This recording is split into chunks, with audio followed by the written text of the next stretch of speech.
Nih kober cucunya ya. Ini Pak Denny. Ya, Dari mana? kober. Dia asli Malang. Oh, well, ya.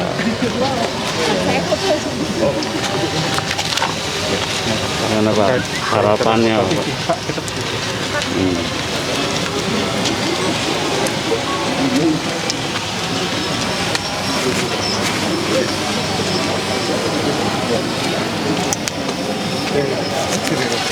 Gimana? Protokol kesehatan. Nah, Penanaman pohon dulu Pak. Hari ini kami melakukan penanaman di das daerah aliran sungai Tukan Mati yang ada di Kute. Yang lebih tepat lagi yang ada di bagian tengah yaitu di Kelurahan Legian. Kami harus menjaga daerah aliran sungai ini dengan baik karena kami ingin harus ada ekosistem yang hidup di sini. Kenapa? Karena kita ingin mendapatkan kehidupan di mana-mana. Dan itu kan mati ini pun kebersihan dan ekosistem harus berjalan dengan baik. Yang kedua, kenapa pohon Pak Giri? Kalau kita percaya dan tidak, pohon maaf ya. Kalau kita manusia memiliki yang dimaksud dengan Hindu Bali niki sabda bayu hidup. Berbicara, bergerak dan hidup. Kayu juga memiliki hal yang sama, tetapi tidak sehebat apa yang bisa kita lakukan. Hidup ya. Berbicara, pada saat kapan kayu berbicara? Pada saat dia rebah. Pada saat rebah kena tiupan angin. Dan bergerak juga pada saat ada tiupan angin. Tetapi satu kayu berjuta manfaat. Kenapa? Satu pohon kayu ini bisa contoh burung hinggap. Burung bikin sarang. Dan bisa kayu ini bisa tempat makan burung. Ada juga bunganya tempat tawon dan kupu-kupu.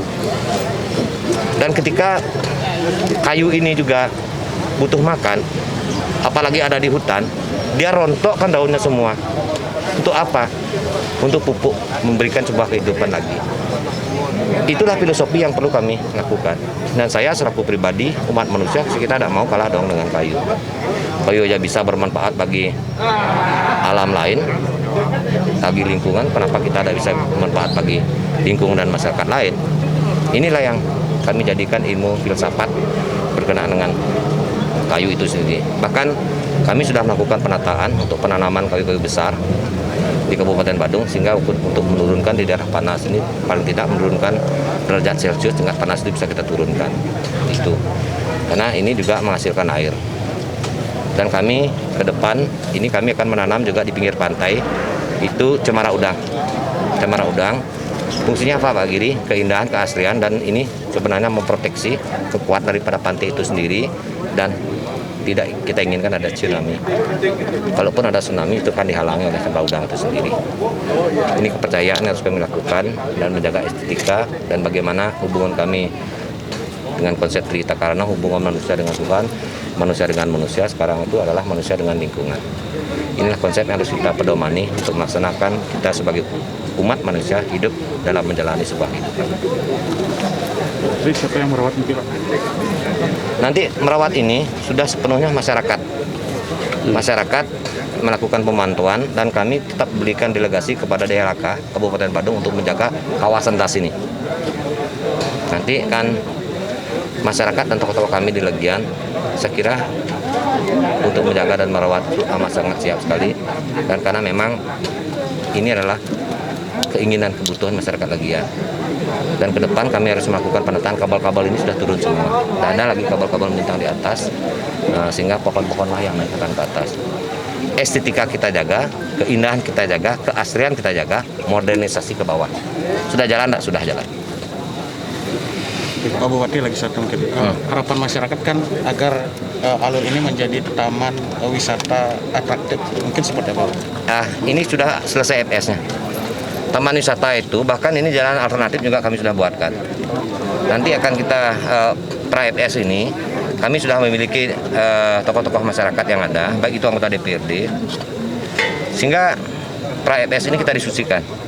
Sebelum kita akan tetapkan jadi FS, visibility study. Segala sesuatu, kepentingan dan kebutuhan masyarakat harus terlibat langsung. Tujuan saya ada satu, rasa memiliki itu ada. Toh juga ini adalah untuk masyarakat Legian Kute, dan ini untuk dunia. Dan bagi kami Giri Praste, Kute ini adalah dapur. New normal ini yang kita harus lakukan mulai dari Kute itu sendiri. Nah, maka anggaran perubahan nanti, dana yang kami miliki dan kami akan prioritaskan untuk yang ada di Kute dan Kute Selatan.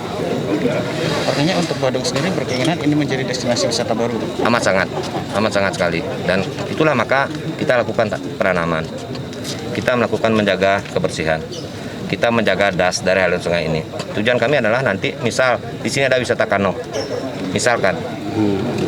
Ini sederhana sekali sehingga kita bisa manfaatkan.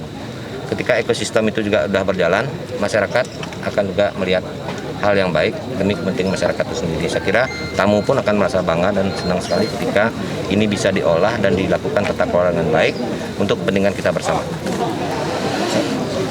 Itu lagi Pak, pembukaan objek wisata di Badung bagaimana Pak? Gimana? Pembukaan objek wisata. Jadi begini, untuk masalah objek wisata itu kita sudah melakukan mengeluarkan surat tim verifikasi. Kita verifikasi dulu di TW dan pelan-pelan kita harus hidupkan ini. Tanpa juga kita harus menggerakkan ini, nanti susah. Karena promosi itu kan butuh touch, sentuhan. Dia aja nggak berani, ngapain kita ke situ? Nah, karena yang kita lakukan sekarang ini next baru bisa. Mungkin 3 bulan, 6 bulan, atau setahun atau 2 tahun baru bisa dilakukan sebuah kunjungan. Nah, untuk di internal lokal saya kira kan tidak lebih dari 3 bulan tidak bisa sekali dilakukan itu, sehingga dan saat sekarang ini pun pelan-pelan kita gerakkan itu sehingga kita tidak khawatir tentang persoalan yang terjadi pada saat ini, tetapi kita harus tetap melakukan sebuah SOP.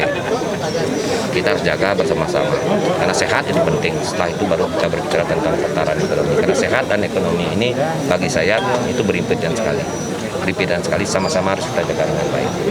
Saya kira tim kami sudah bekerja dengan baik dan kita akan lakukan demi kepentingan masyarakat Badung.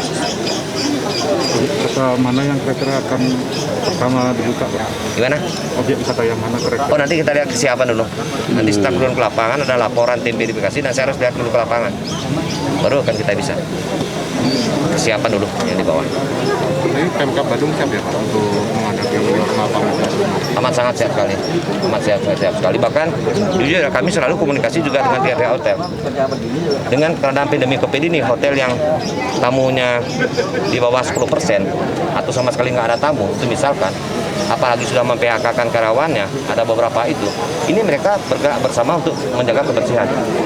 Tujuannya adalah menjaga kebersihan ini, dia akan menyambut new normal ini. Sehingga kapan harinya, jamnya kapan, kita Badung sudah siap. Dari pihak hotel sudah luar biasa, karena kami komunikasi dengan baik. Udah ya.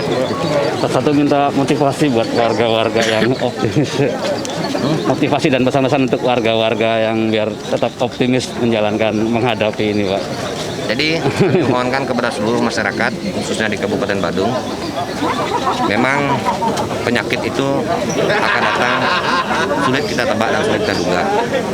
Nah, berkenaan dengan pandemi COVID-19 ini, saya sarankan kepada warga masyarakat Badung secara menyeluruh, ini sudah dilakukan untuk mempertegas kembali.